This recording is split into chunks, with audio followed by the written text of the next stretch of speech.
Classifying में हम क्या करेंगे, जो सिमिलर नेचर की ट्रांजैक्शंस होंगी उनको एक साइड में पोस्ट करेंगे। अब मेरे कहने का मतलब क्या है, तो हेलो फ्रेंड्स, तो आज हम पढ़ने वाले हैं क्लास 11th अकाउंटेंसी का चैप्टर नंबर 1, जिस चैप्टर का नाम है इंट्रोडक्शन टू अकाउंटिंग। तो इस चैप्टर को समझने से पहले आप लोगों को पता होना चाहिए कि अकाउंटिंग क्या होती है और अकाउंटिंग का पूरा प्रोसेस क्या है, तो तभी आप लोग इस चैप्टर को आसान तरीके से समझ पाओगे। तो चलिए शुरू करते हैं। तो अगर आप लोग बुक में अकाउंटिंग की एक्चुअल डेफिनेशन से पहले एक लाइन देखोगे, वहाँ पर लिखा गया है accounting is a language of business. तो अकाउंटिंग क्या है जी? Language of business. अब जैसे कि हम एक दूसरे से कम्युनिकेट करने में हिंदी लैंग्वेज का प्रयोग करते हैं, इंग्लिश बोलते हैं, कुछ लोग राजस्थानी भाषा बोलते हैं, कुछ लोग तमिल भाषा बोलते हैं, वैसे ही बिजनेस जब डील करता है एक दूसरे से तो वो अकाउंटिंग लैंग्वेज में डील करता है। यानी सरल भाषा में बिजनेस की जो लैंग्वेज है वो क्या है? Accounting is a language of business. तो आपको यहाँ तक समझ में आ गया होगा। एंड अगर आप लोग ये डेफिनेशन को अपने अकाउंटेंसी के एग्जाम पर लिख कर आओगे तो आपको इस पर 0 मार्क्स मिलेंगे, क्योंकि ये बिल्कुल एक आम बात है कि accounting is a language of business. तो जो इसकी एक्चुअल डेफिनेशन आप लोगों को बुक में दी गई है तो हम उसको अच्छे तरीके से समझेंगे, जिससे आप लोगों को एकदम अकाउंटेंसी का प्रोसेस भी समझ में आएगा और अकाउंटिंग क्या है उसके बारे में भी आपको पता चल जाएगा। तो अकाउंटिंग, तो सबसे पहले हम डेफिनेशन को समझते हैं जो हमारी बुक में दी गई है। तो यहाँ पर मैंने डेफिनेशन लिख दी है। Accounting is the art of recording, classifying, summarising in a significant manner in the terms of money transactions and event which are in part at least of financial character and interpreting the result thereof. तो इसको समझने से पहले आप लोगों को मेरे साथ एक कोड समझना होगा, जिससे कि आप लोगों को अकाउंटिंग की डेफिनेशन समझने में आसानी होगी। तो कोड है IMRCSAC।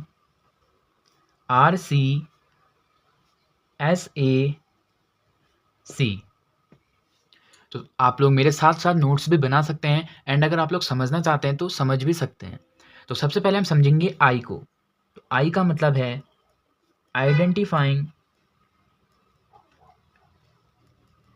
Identifying the transactions and events of financial nature. सबसे पहले आप लोगों को अकाउंटिंग में ट्रांजेक्शन्स को आइडेंटिफाई करना है of financial nature. Financial nature का मतलब, यहाँ पर फाइनेंशियल नेचर का मतलब है आपको बिजनेस से रिलेटेड ट्रांजेक्शन्स को आइडेंटिफाई करना है। बिजनेस से रिलेटेड यानी बिजनेस से संबंधित जो भी ट्रांजेक्शन्स होंगी उनको हमें क्या करना है? आइडेंटिफाई करना है। बिजनेस से रिलेटेड ट्रांजेक्शन को हमें क्या करना है? आइडेंटिफाई करना है। अब इसको समझने से पहले मैं यहाँ पर 2 एग्जाम्पल्स लेता हूँ। एक साइड ओनर ने अपने बिजली का बिल पे किया अपने घर का। ओनर ने पे किया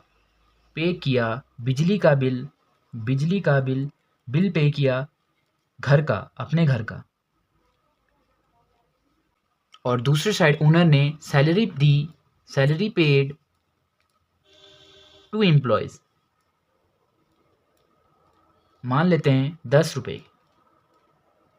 तो अब आप लोग देखकर मुझे बता सकते हैं कि यहाँ पर कौन सी जो ट्रांजैक्शंस है वो बिजनेस से रिलेटेड है और कौन सी नहीं है। तो आप लोगों ने इजीली आइडेंटिफाई कर लिया होगा कि सैलरी पेड टू एम्प्लॉयज़ 10 रुपये ये बिजनेस से रिलेटेड है, एंड ओनर ने जो बिल पे किया अपने बिजली का घर का पर्सनल, तो वो कोई बिजनेस से रिलेटेड ट्रांजेक्शन्स नहीं है। तो सबसे पहला काम हमें अकाउंटिंग में यही करना है, आइडेंटिफाई करना है ट्रांजेक्शन्स एंड इवेंट को जो कि बिजनेस से रिलेटेड है। जो नेक्स्ट हमारा है वो है आई, हमने डन कर लिया। अब हम आएंगे एम में। एम का मतलब है measuring the identify transaction transactions in the terms of। तो अब हमने आइडेंटिफाई कर लिया जो ट्रांजैक्शन बिजनेस से रिलेटेड है, तो अब हम क्या करेंगे? ट्रांजैक्शन को मनी की टर्म्स में मेजर करेंगे। यानी कि अगर मैं यहाँ पर 2 बातें लिखूँ, सैलरी पेड, एंड दूसरी जगह लिखूँ सैलरी पेड